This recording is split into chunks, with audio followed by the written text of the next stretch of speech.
Hello and welcome to the Coaching Crowd podcast with me, Jo Wheatley, and my friend and co-host, Zoe Hawkins. Hello, everybody. Great to be here with another episode today. And this time we are bringing you 4 coaching activities to end the year. We know this is a natural time to be thinking about what has happened over the course of the year, celebrating your wins, perhaps thinking about what you'd like to leave behind before resetting for the new year. And so we wanted to bring you some structures and some activities to be able to support you with that. Yeah, so we'll be taking about 5 minutes for each of those. So it'll be a quite light touch. So we're going to dive in straight away. The first thing that you can do for yourself, you can also guide clients through if it feels relevant for them, is a timeline of the year. So how do you go about doing this? Well, all you need really is a sheet of paper and draw a line, a horizontal line that represents the start of the year, obviously 1st of January through to the end of the year, 31st of December. And then plot along that timeline the points in the year that were real milestones for you, memories that you have. So you can have above the line experiences, which are positive memories, things that you associate with joy, happiness, excitement, and the length of the line will represent the intensity of that emotion. And then you'll also have some below the line events that are perhaps haven't been so joyful, maybe have got sadness associated with them, fear, anger, maybe. And again, the length of that line will represent the intensity of the emotion felt at that time. And the purpose of the activity is to give you a visual representation of your year. So it helps to generate understanding. It enables you to articulate, to honor your experience. It can be quite a cathartic activity. It can also help to give you new perspective on the experience that you've had throughout the year. Yeah, I think it's easy sometimes to look back on a year and only see the challenges that have been faced. And I don't think there's a year that goes by where one person doesn't experience any level of challenge. So when you're thinking about moving into 2023, there might be consciously things weighing heavily on your mind, but also unconsciously, what is it that you're carrying around in terms of the things that have happened or haven't happened? It might be the case. And so this is a really good opportunity to have a reset. It's getting perspective, almost taking a helicopter view and being able to look down upon the year with more objective, fresh eyes. And I think a nice activity to do that kind of goes alongside this is looking at what have those experiences taught you? What have you learned from those experiences, both the positive ones and perhaps the ones that weren't so positive for you? Because learnings can help us to release any pent-up emotions that are stuck on those events and be able to look at them in a different way to be able to move forward. Yeah, you can do a debrief with questions. Also, like, what do you notice? How do you feel as you're reviewing the year? What would you like to say? Even what would you like to say to yourself? What would you like to offer yourself? Yeah, there's all sorts of things that you can do that. And also you can co-create the activity with your client. So ask them, what would they like to do next as a way to honor their year. So you wouldn't just introduce this. It would be based on the client says, you know what I'd like to do today is really just review the last year. It's been a really big year for me. A lot has happened. I'm holding a lot of that in my head, and I really want to be able to just talk it through, make sense of it, and really then set myself up for success next year. This might then be the type of activity that might be a useful one to do, and you can make it last a whole session or part of a session. And sometimes when you do these things yourself as the coach, it just also enables you to engage with your own well-being and again enable you to close off the year in a healthy way so that you're ready to embrace all that's to come in the new year. Yeah, and I think we've talked before around coaches are in some regards role models. And I think having a practice, whether it's this one or something else that you enjoy from your own toolkit, is a great way to role model how we do things in coaching, in terms of just spending that time to take a moment to reflect and learn and celebrate and all of those things before we sort of press on and start setting goals into the new year. So that's the first activity, which is doing a timeline, a very visual activity. The second activity is to write a letter. to write a letter to the year that we're closing off. And the purpose of this is to enable people to connect with what they're thankful for in the year that they've just experienced and lived, what they want to honor from that year, maybe what they want to acknowledge, what they want to let go of, and also what they want to welcome in. So if you're working with a client that maybe finds it harder to answer reflective questions in a session, they like to take time for themselves, this is an activity that you could offer as a piece of artwork or homework in preparation for a session. Or you might just give them some time within the lesson where you, if you're doing it remotely, you might turn off your cameras, put yourself on mute, give them some time to be able to do this. So they would address the letter to, in this case, we're in the year 2022, so dear 2022, writing in that tense, and then a paragraph of I am thankful for, a paragraph of I am honoring or acknowledging, a paragraph of I'm letting go of, and a paragraph of I am welcoming in. And you would talk to them about how they would like to sign off the letter. And how they choose to sign that letter off is information in itself.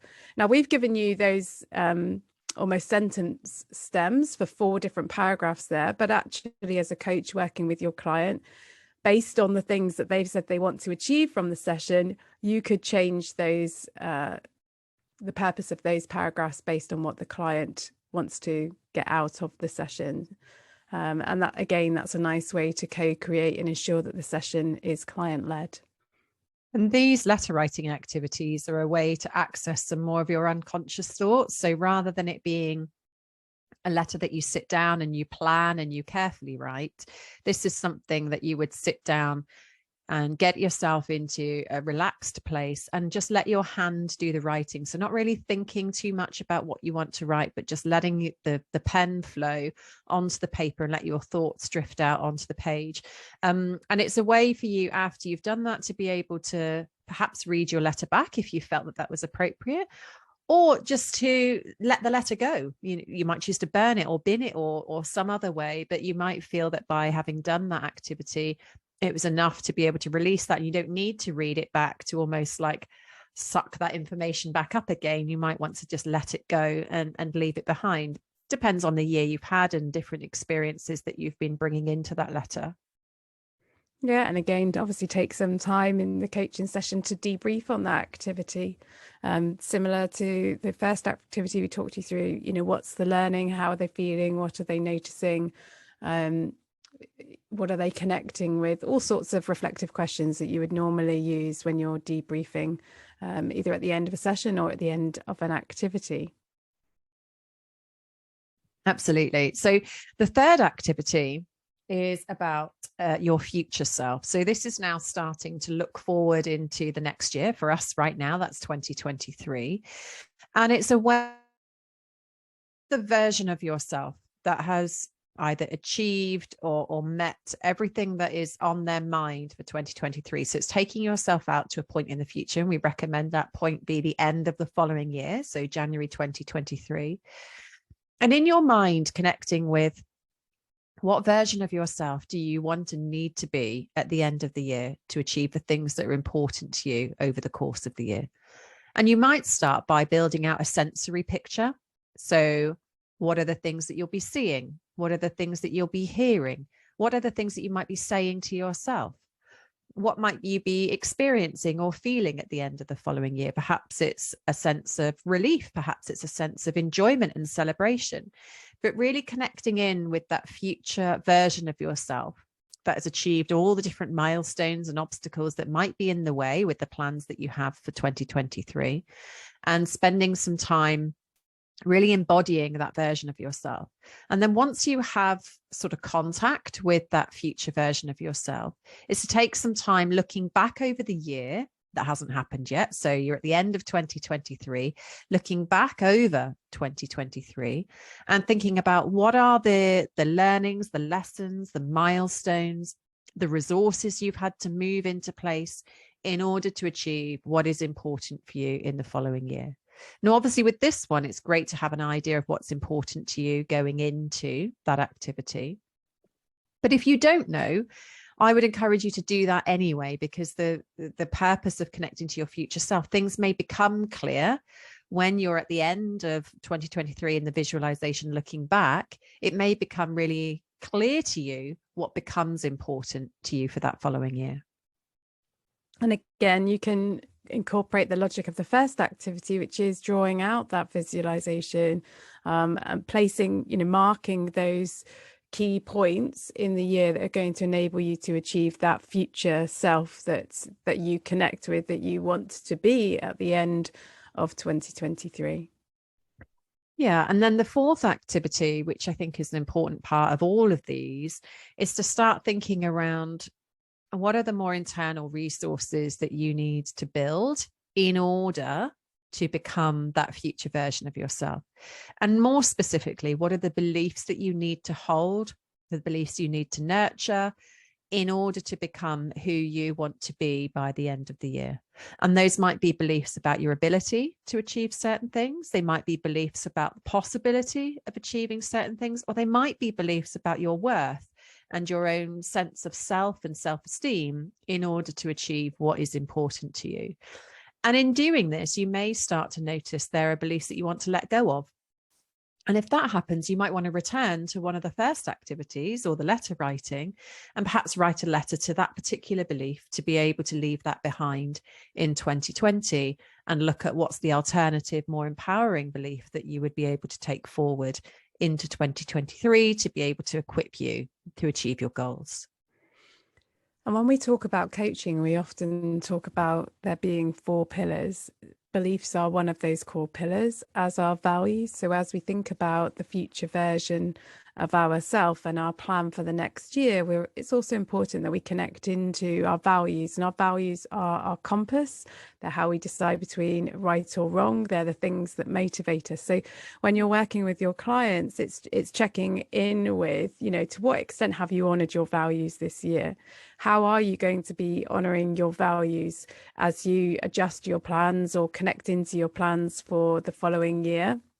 And of course, the year is a natural point for review and planning. As coaches and with our clients, we're doing that all of the time. It's just that there tends to be, particular focus at these natural time of year. So we've got, in terms of the pillars, we have values, beliefs, goals, and we've touched upon that as the purpose of all of these activities, really.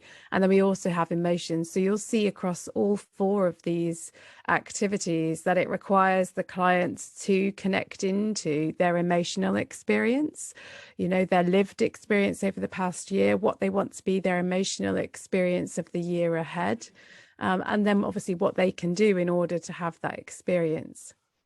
Yeah. And we set goals around achieving things, and we set goals around doing things.